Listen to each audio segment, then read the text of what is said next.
Գյուրջան Կասկադ, ցանկացած համեմատություն մեր օգտին է։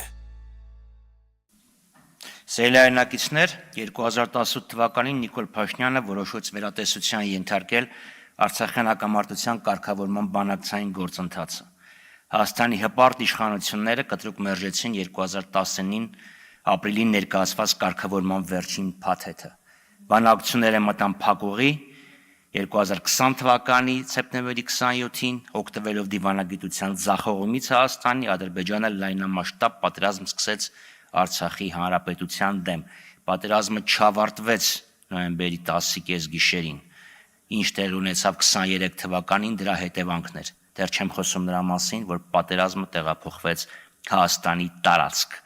Հոկտեմբերին Ադրբեջանի ցեղասպան գործողությունների հետևանքով Արցախը հաթափվեց եւ մեր 120,000 հայրենակիցները ստիպված եղան ապաստան գտնել Հայաստանում։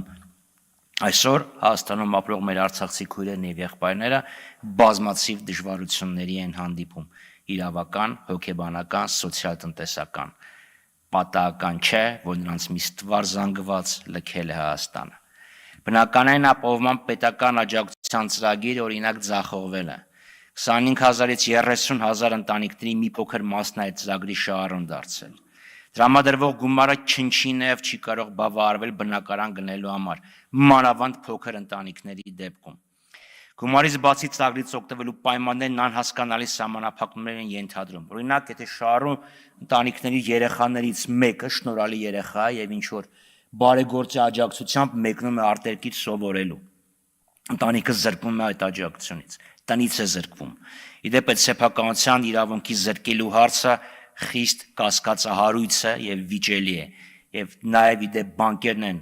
մեծամասամբ ձեռնպահ հիպոթեկային վարկեր տրամադրվելուց, որովհետեւ չգիտեն ինչ կարող է լինի։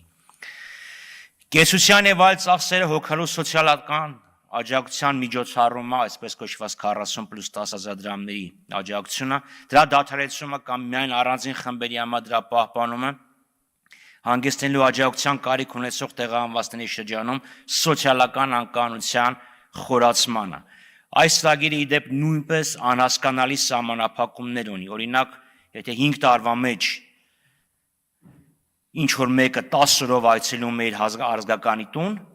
հանգստանալու, նույնիսկ նրա անչափահաս մանկահասակ երեխան զրկվում է այդ աջակցությունից։ Ուստի պատահական չէ, որ մեր արցախցի հայրենակիցները մարտի 29-ին շաբաթ օրը ժամը 3-ին Ազատության հրապարակում հանրահավաք են կազմակերպում բարձրացնելու իրենց սոցիալական, իրավական եւ այլ իրավունքների ոտնահարման մասին։ Պես մենք մեր բոլոր հայրենակիցներին